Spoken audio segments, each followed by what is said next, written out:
पिछले हफ्ते हमने प्रोग्राम किया था कि बाप पार्टी वो यतीम हो गई है और अब बिखरने जा रही है, और मेरे मालूमात के मुताबिक पीटीआई भी यतीम होने जा रही है। लेकिन एक और पार्टी जो कि पिछले सालों में यतीम हो गई थी और बिखर गई थी, वो मुत्तहिद होने जा रही है, और उस पार्टी का नाम है मुत्तहिदा कौमी मूवमेंट यानी MQM। और इसमें जो बुनियादी किरदार अदा कर रहे हैं वो हैं गवर्नर सिंध जनाब कामरान टिसूरी साहब। MQM के मामले पे बाद में आते हैं। ये आपसे तो शुरू में हमने देखा था कि MQM वाले भी नाराज़ थे, अचानक आप गवर्नर बने तो आपने भी कुछ मौक्कल पाल रखे हैं, कोई जादू कर लिया,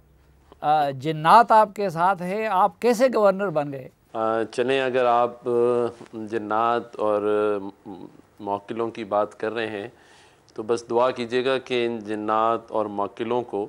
मैं अपने इस शहर कराची और इस सूबे की भलाई के लिए इस्तेमाल करूं, इसकी तरक्की के लिए इस्तेमाल करूं, क्योंकि मेरा शहर बहुत गरीब होता जा रहा है, टूटता जा रहा है, बिखरता जा रहा है, मईशत के हवाले से भी, चलने फिरने के हवाले से भी, क्योंकि रोड रास्ते टूट गए हैं, और उन हवालों से भी जो बुनियादी ज़रूरतों के लिए इस्तेमाल किए जाते हैं। मेरा मतलब कि समंदर होते हुए भी ये शहर पानी के लिए तरस रहा है, बिजली नहीं है मेरे लोगों के पास, और गैस भी नहीं है, और सितम ज़रीफ़ी ये कि अब रोज़गार के लिए भी तलाश जारी है और रोज़गार भी मौजूद नहीं है। तो मैं चाहूँगा कि उन्हीं मौक्किलों को मैं दरख्वास्त करूँ, और मैं ये समझता हूँ कि दरख्वास्त अब सुनने का वक्त आ चला है, क्योंकि अगर अब नहीं तो फिर कभी भी नहीं की बात है। लेकिन जिनके पास जिन्नात और मौक्किल थे वो तो बड़े अमीर होते जाते हैं, तो आप के जो जिन जिन्नात ने या जिन मौक्किलों ने आपको गवर्नर बना दिया है, तो वो जिन्नात और मौक्किल आप कराची और सिंध के इन महरूमियों को दूर करने के लिए क्यों इस्तेमाल नहीं करते? अगर आपने ये बात की है सलीम भाई, तो मैं ये समझता हूँ कि मेरा जो नोटिफिकेशन हुआ इस मनसब के लिए वो 12 रबी अव्वल वाले दिन हुआ, और 12 रबी अव्वल का दिन आलम इस्लाम के लिए क्या अहमियत रखता है, और अल्लाह ताला ने अगर इस दिन मुझे इस मनसब पर बिठाया है तो मैं समझता हूँ कोई एक ऐसा काम ज़रूर होगा जो इस निस्बत से जाना और पहचाना जाए कि इस शहर में, इस सूबे में और इस मुल्क में, क्योंकि मैं वफाक का नुमाइंदा हूँ इस सूबे में, तो मेरी तो ख्वाहिश है कि ये सूबा तरक्की करे, इस सूबे के मसाइल हल हो जाएं। एक बड़ी तनकीद या जिस शक का इजहार किया जा रहा है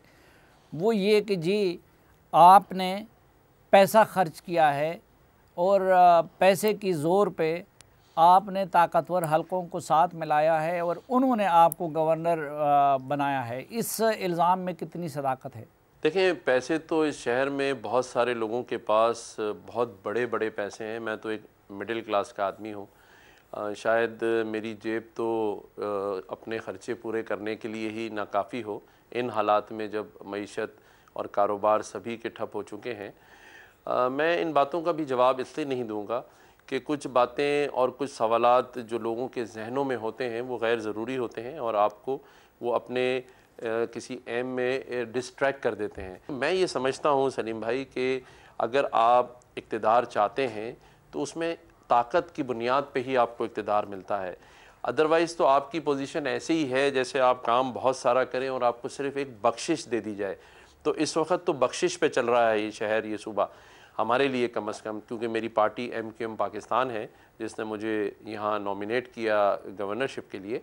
तो ये बात बिल्कुल ठीक है कि अगर आपकी अहमियत और ताकत ना हो तो आप फिर लोगों के काम नहीं करवा सकते।